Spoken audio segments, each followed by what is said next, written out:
It's better to offer no excuse than a bad one. We must consult our means rather than our wishes. Worry is the interest paid by those who borrow trouble. Decision making, like coffee, needs a cooling process. If freedom of speech is taken away, then dumb and silent we may be led, like sheep to the slaughter. A primary object should be the education of our youth in the science of government. Let your heart feel for the afflictions and distress of everyone. Be not glad to the misfortune of another, though he may be your enemy. Strive not with your superiors in argument, but always submit your judgment to others with modesty. Real men despise battle, but will never run from it. Individuals entering into society must give up a share of liberty to preserve the rest.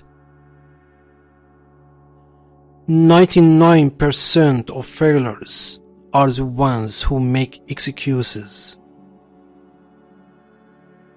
A bad war is fought with a good mind. There is nothing so likely to produce peace as to be well prepared to meet the enemy. Be courteous to all, but intimate with the few, and let those few be well tried before you give them your confidence. True friendship is a blend of slow growth and must undergo and withstand the shocks of adversity before it is entitled to appellation. It is better to be alone than in bad company. Human happiness and moral duty are inseparably connected. To persevere in one's duty and to be silent is the best answer to calumny. There is nothing which can better deserve our patronage than the promotion of science and literature. Knowledge is in every country the surest basis of public happiness. To be prepared for war is one of the most effectual means of preserving peace. Guard against the impostures of pretended patriotism. Labor to keep alive in your breast that little spark of celestial fire called conscience. Perseverance and spirit have done wonders in all ages.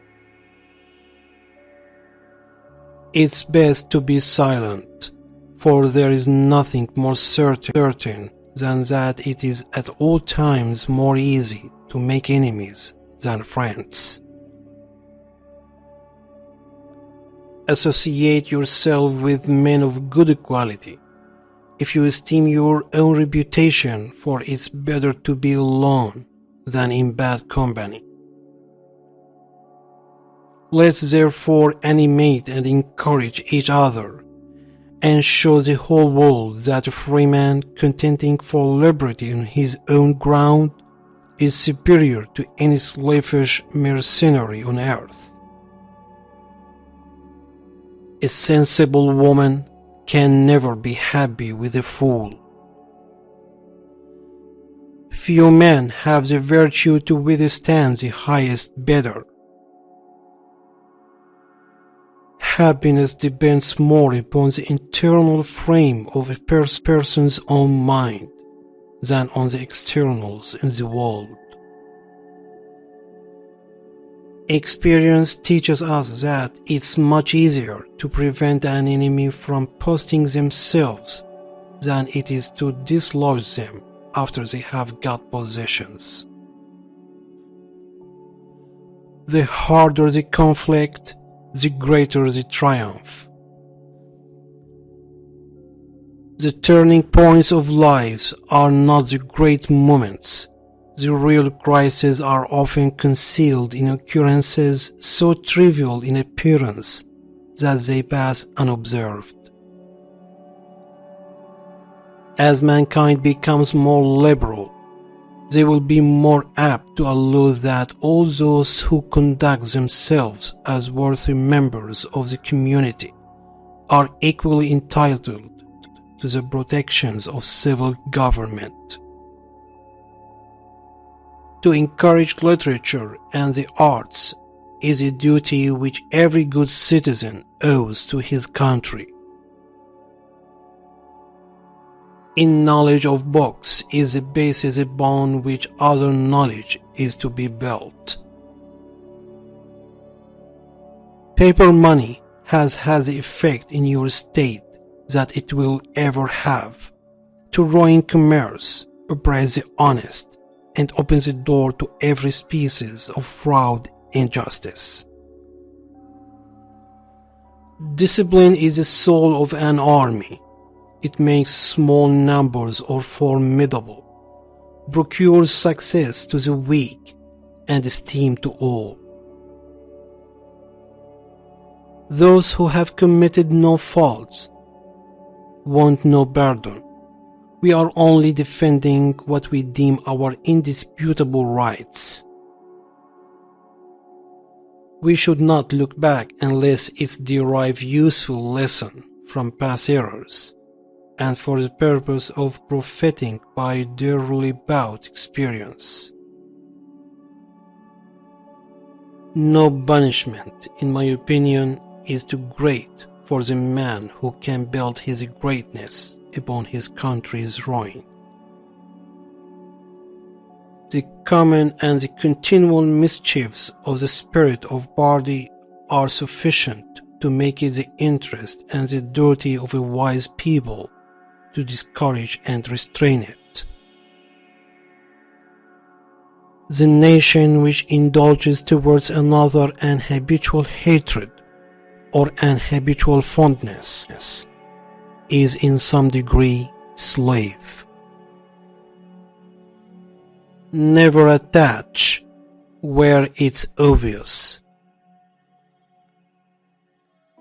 The great rule of conduct for us in regard to foreign nations is in extending our commercial relations to have with them as little political connection as possible.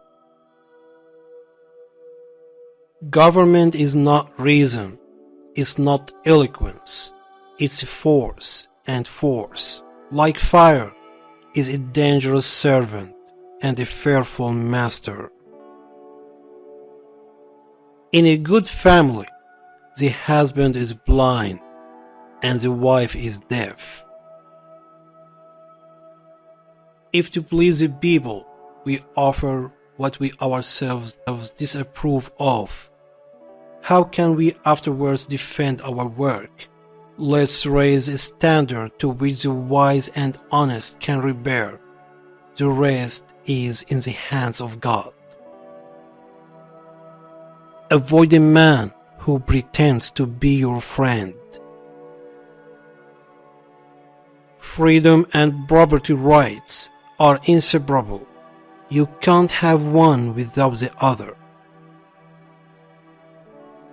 Nothing is more essential than that permanent inveterate antipathies against particular nations and passionate attachments for others should be excluded. It's substantially true that virtue or morality is a necessary spring of popular government. The rule indeed extends with more or less force to every species of free government. Religious controversies are always productive of more acrimony and irreconcilable hatreds than those which spring from any other cause. Hope you support us in forms of likes and comments. Thank you for watching.